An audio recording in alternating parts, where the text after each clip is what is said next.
Selama 1 minggu terakhir, minyak goreng curah sulit dijumpai di pasar tradisional Tenjo, Kecamatan Tenjo, Kabupaten Bogor. Para pedagang dan distributor kini tidak lagi memiliki stok minyak goreng curah maupun kemasan untuk dijual. Kondisi ini pun membuat omset penjualan para pedagang minyak goreng menurun hingga lebih dari 50%.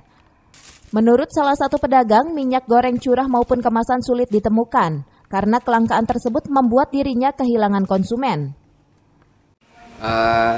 Semuanya dari curah juga langka, dari kemasan juga langka. Sebelum langka itu harganya berapa, Pak? Sebelum langka itu kan harganya naik ya, dari ada yang 18.000, 19.000, nyampe 20.000 itu. Harapan Bapak apa Pak buat pemerintah, Pak? Ya, harapan saya sih sebagai pedagang di pasar gitu ya, mohon kepada pemerintah supaya peredaran minyak ini supaya stabil lah dari segi pengadaan barangnya gitu, harganya juga distabilkan gitu, harapan saya. Sementara itu, staf Pasar Tohaga Supriyatna melakukan pengecekan ke sejumlah pedagang yang berada di pasar tradisional Tenjo. Ia menemukan sejumlah pedagang minyak maupun agen minyak goreng tutup.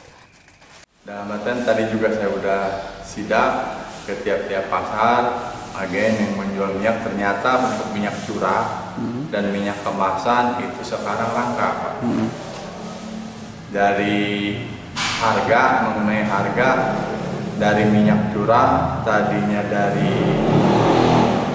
14.000, sekarang dari pemerintah udah 12.500, tapi minyaknya sekarang langka. Begitu juga dengan minyak kemasan. Tadi ada sejumlah toko yang tutup juga, Pak, itu lebih memilih tutup gitu kan? Iya, betul, karena mereka tutup toko tersebut dari penjualan kan minyak yang kebutuhan.